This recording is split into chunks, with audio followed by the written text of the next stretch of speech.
Então, vamos agora continuar aqui a explorar o nosso Transformer, esta arquitetura. Isto é a arquitetura completa. Eu fiz à mão, já tinha feito parte a parte, não é? Do encoder, do decoder, e agora está aqui o diagrama com o encoder juntamente com o decoder.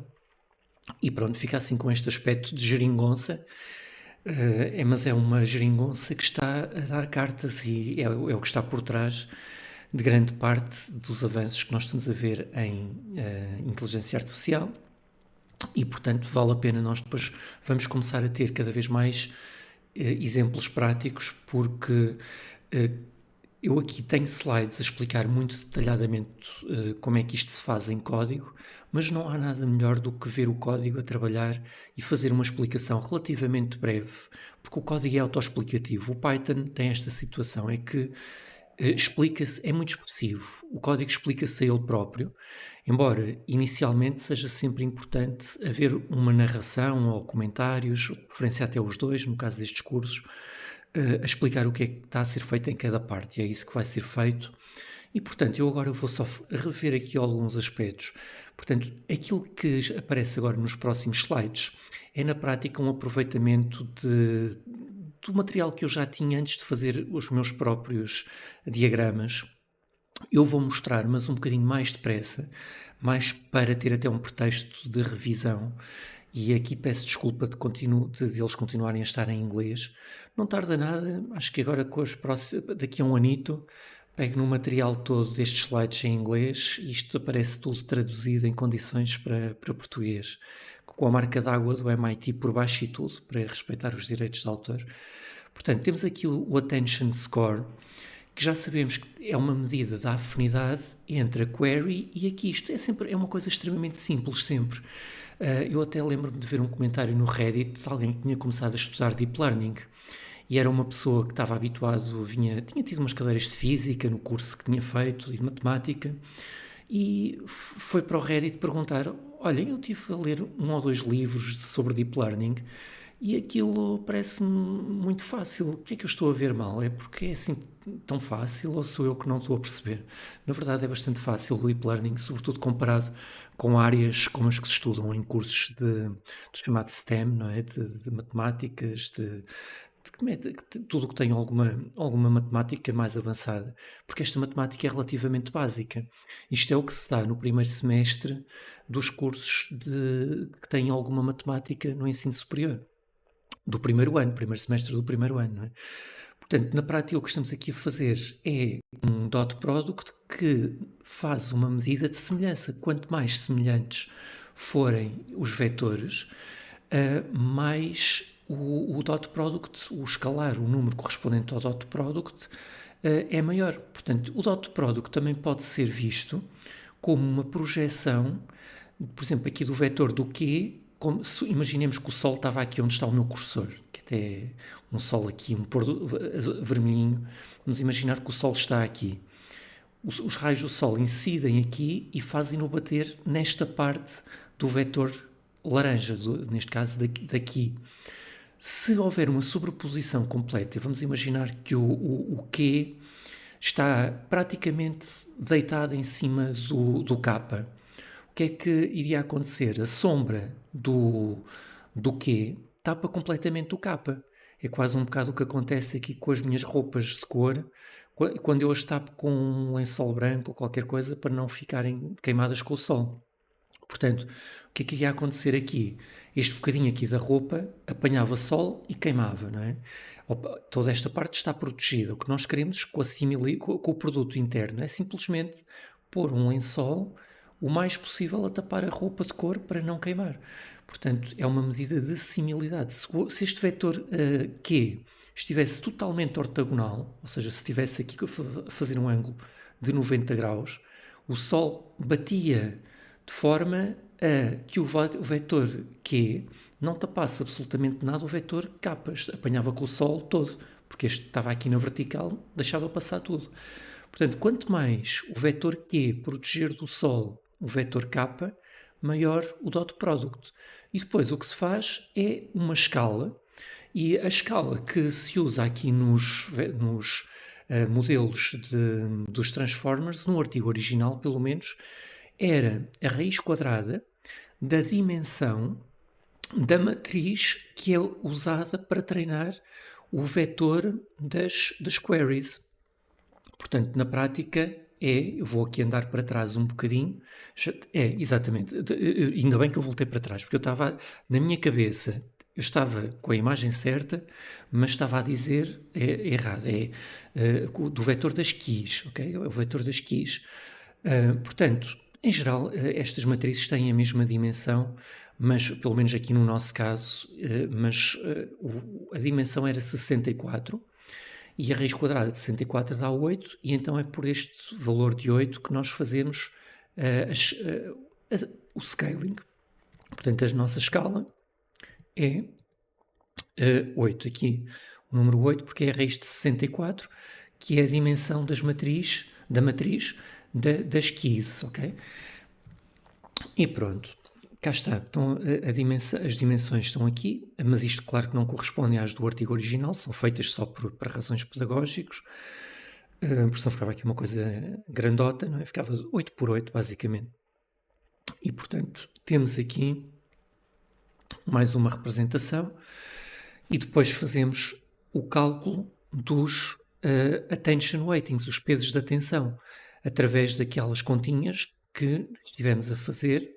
Eu sei que isto incomoda um bocadinho, andar assim para trás e para a frente muito rapidamente nos slides, mas só faço quando se justifica, porque nós fizemos estas contas todas. Portanto, aquilo que nos slides aparece de uma forma assim muito no ar, porque eles também faziam as contas, só que faziam no quadro e de uma forma demorada, e aqui aparece já. Queria só relembrar que nós também já fizemos essas continhas e também de uma forma calma e a explicar tudo direitinho, como é que isto se faz. Já vimos também aqui as matrizes de atenção. Aqui temos a forma como as palavras de uma frase, por acaso é curioso, porque eles aqui estão a usar uma matriz de correlação, não deixa de ser giro, aqui é simétrico. Que engraçado, os meninos do MIT. É porque nós já vimos que nem sempre, aliás, é de esperar que não haja simetria por aquele efeito que nós já vimos, que agora não vou explicar novamente, mas pronto, do ponto de vista pedagógico isto funciona bem. Quem tiver interesse em perceber porque é que quando estamos a falar de atenção real, portanto aqui atenção como é referido no slide, não é de esperar que a matriz da atenção tenha exatamente a forma de uma matriz de correlação. Isso foi explicado num vídeo anterior, que até vimos como é que isto funciona depois para múltiplas cabeças, mas por acaso até achei engraçado porque é a primeira vez que eu estou a passar pelos slides do MIT depois de ter feito os meus próprios slides. E portanto, temos aqui a continuação, portanto na prática faz-se a multiplicação do produto da query com a key, depois de fazermos a escala, usa-se o softmax, aquela função que foi explicada também já anteriormente, e multiplica-se pelo vetor. E isto dá o resultado do processo da atenção. Portanto, isto o que é que faz? Extrai as propriedades da frase, neste caso, podia ser até de uma imagem, mas estamos centrados em linguagem, nesta parte estamos a usar os transformers aplicados à imagem, mas eles aplicam-se de facto a outro tipo de estímulos, mas no caso da linguagem é a maneira como cada palavra, ou mais depois, cada parte da palavra, que nós normalmente depois falamos em tokens, e uma palavra pode ter mais do que um token, e normalmente até frequentemente tem, e então é isto que acontece de uma forma, de uma representação diferente, noutro diagrama, mas é sempre a mesma coisa. Na prática, o que está aqui é o que estava na equação. Escalar, portanto, multiplicar a query pela key, fazer a escala, fazer o softmax, faz com que números muito parecidos, aqui o resultado da multiplicação, fiquem com uma diferença bastante significativa. Nós até vimos, mais uma vez, peço desculpa, a tal diferença entre o 16 e o 13, que ao aplicar-se um softmax faz com que o 16, que está até relativamente próximo do 13, o softmax faz com que o 16 fique com 95% e o 13 com apenas 5%. Já sabemos que o softmax, já que está ali no slide à frente, recordar só que o softmax tem a propriedade de a soma, neste caso só tínhamos duas palavras, que era o carpe diem, a soma dos números tem que dar 1. E, portanto, o softmax o que faz é um bocadinho o que faz um filtro de áudio. Eu aqui, para não ter muito ruído, fiz um filtro de áudio no meu microfone. É uma coisa muito parecida com o que faz o softmax, que é amplia os sons relevantes, neste caso o som da voz, e tenta omitir, a camuflar os sons do ambiente, como por exemplo um carro a passar e coisas do género. Às vezes há aqui o rato a mexer na mesa, coisas desse tipo, a ventoinha do computador. Portanto, é o que faz o softmax, é ampliar o estímulo relevante e atenuar aquele que não é, os estímulos que não são relevantes. Depois faz a multiplicação matricial novamente, mas agora entre quê? Entre o produto da query com aqui, portanto a afinidade que nós vimos que há entre uma dada query com uma dada key, e vamos multiplicar o resultado disso, de toda esta pipeline aqui, com o value, o valor. Portanto, o value entra diretamente na multiplicação.